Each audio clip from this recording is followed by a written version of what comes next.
Happy International Day of Women and Girls in Science.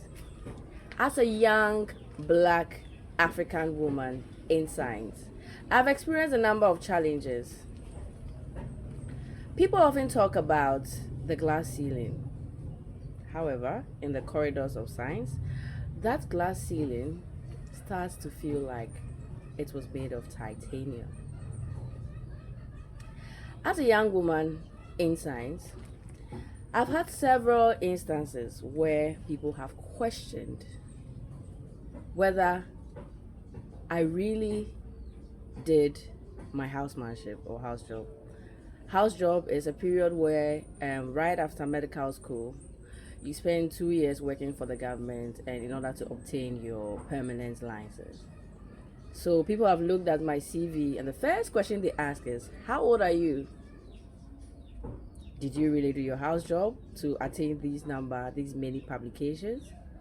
And how come you are first author on all these publications? Well, how I deal with that is I just explain my process and my procedure to them. Whether they believe it or not has nothing to do with me, but this is my work and this is my career. I've also had several instances of racism, both in and out of academia and in my daily life.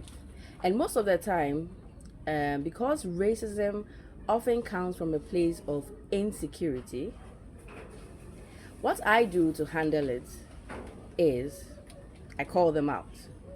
And most of the time when you call them out, they are afraid of you, and therefore it stops them in their tracks. But you can have other forms of racism which are physical, and with that one, by all means, defend yourself. Now, when you're a woman with a face card like mine, obviously people are going to be attracted. Therefore, I have experienced unwanted sexual advances from people that do not know how to control themselves in the professional space. And there have been instances where when you report them, you as the individual who is the victim is treated as if you are being punished, which is not a nice thing. But there is no one correct way of dealing with that, and that is a very difficult thing. I would encourage you that if you are experiencing any sexual harassment of any sort, make sure you report that. Science is a very male-dominated field. And I, in this male-dominated field, have experienced sexism. And there's a situation whereby a male, whether consciously or unconsciously, tends to ascribe certain stereotypes because you are a woman. How did I deal with this?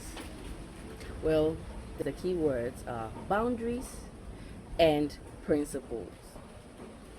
Stand on business, stand on your boundaries, stand on your principles. And if they ever say you are difficult to work with because you are standing on principles and your boundaries, wear it like a badge of honor and strike a pose. And if you ever lose any opportunities because of your principles, I have lost a number of opportunities, one of which led me to learn sign language. And here I am today. So, being a woman or girl in science can be thrilling, can be glamorous, but it comes with a lot of challenges. Being a woman in science is a lifetime battle, and you are battling against all these challenges. Some people quit because of that. Some people conform to the system. Some people even cry about it.